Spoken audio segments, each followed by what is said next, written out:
Inner solar system உள் சூரிய குடும்பத்திற்கு சம்பந்தமே இல்லாத ஒரு அண்ட பனிப்பாறை காமெட் இப்பொழுது சூரியனை நெருங்கிவிட்டது.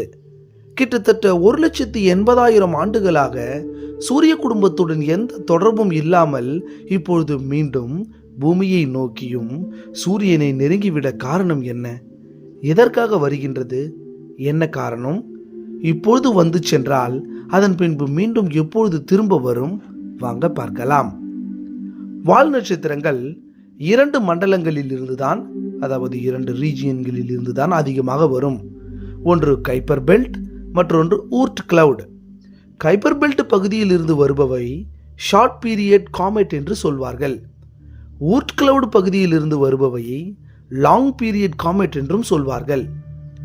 இப்பொழுது வந்திருப்பவை லாங் பீரியட் காமெட், அதாவது ஊர்ட் கிளவுட் என்ற பகுதியில் இருந்து வந்து கொண்டுள்ளது.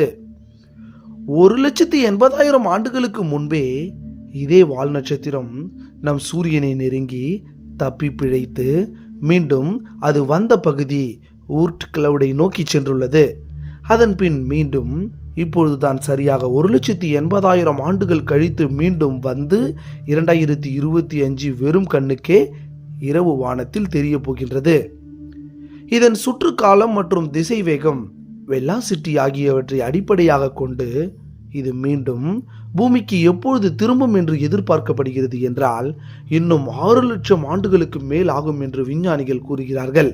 2025 மிகவும் வெளிச்சமான வால் நட்சத்திரத்தில் இதுதான் முதலிடத்தை பிடிக்கப் போகிறது.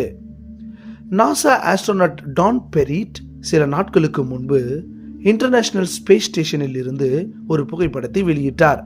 அதாவது சர்வதேச விண்வெளி நிலையம் பூமியிலிருந்து சுமார் 400 கிலோமீட்டர் உயரத்தில் பறந்து கொண்டிருக்கின்றது.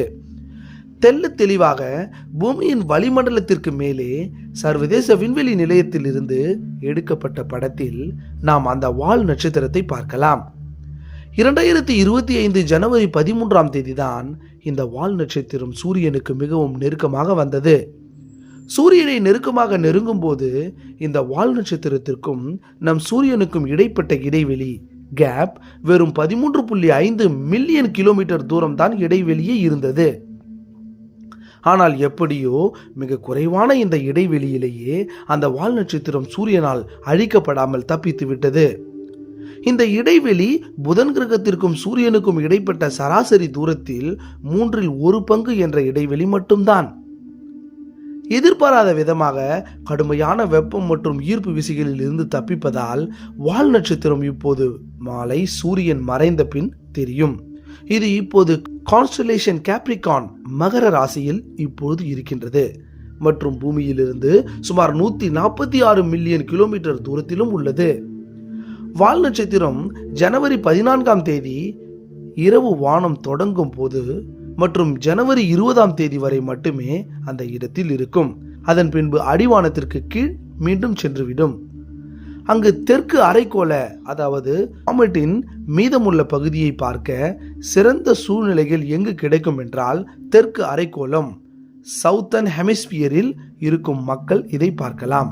சூரியன் மறைந்த பிறகு மேற்கில் தற்போது பிரகாசமாக பிரகாசிக்கும் வீனஸ் போல இந்த வால் நட்சத்திரம் பிரகாசிக்கும் என்று ஆரம்பத்தில் கணிக்கப்பட்டது. ஆனால் C/2024 G3 அட்லஸ் இந்த வால் நட்சத்திரம் எதிர்காலம் நிச்சயமற்றதாக இருக்கின்றது. இது கணிப்புகளை பின்பற்றினால் வால் நட்சத்திரத்தின் அளவு இப்போது -2.5 மேக்னிடியூடில் இருந்து +3 மேக்னிடியூடாகவோ அல்லது ஒரு வாரத்தில் மங்கலாகவோ கூட குறையும் என்று பிரிட்டிஷ் சயின்டிஸ்ட் நிக் ஜேம்ஸ் தெரிவித்திருந்தார். ஊர்ட் கிளவுட் எங்கே இருக்கிறது தெரியுமா? நம் பூமியிலிருந்து ஏறக்குறைய 50,000 ஆஸ்ட்ரோனாமிக்கல் யூனிட்டில் இருந்து 1,00,000 ஆஸ்ட்ரோனாமிக்கல் யூனிட், அதாவது வானியல் அலகு தூர இடைவெளியில் உள்ளது. ஒரு ஆஸ்ட்ரோனாமிக்கல் யூனிட் என்பது நம் சூரியனுக்கும் பூமிக்கும் இடைப்பட்ட 15 கோடி கிலோமீட்டர் இடைவெளி தான் ஒரு ஆஸ்ட்ரோனாமிக்கல் யூனிட். இதுபோல் 50,000 ஆஸ்ட்ரோனாமிக்கல் யூனிட்டை நினைத்து பாருங்கள். ஊர்ட் கிளவுட் பூமியில் இருந்து எவ்வளவு தூரத்தில் இருக்கும்? அந்த இடத்தில் அங்கு இருக்கும் அண்ட பனிப்பாறைகளில் ஒன்றுதான் இந்த காமெட் G3. அது நம் பூமியை நெருங்கி வந்து கொண்டுள்ளது. நன்றி. மீண்டும் இது போன்ற ஆச்சரியமான பல தகவல்களோடு உங்களை மீண்டும் சந்திக்கிறேன். இது உங்கள் அன்பு நண்பன் மோகன்ராஜ்.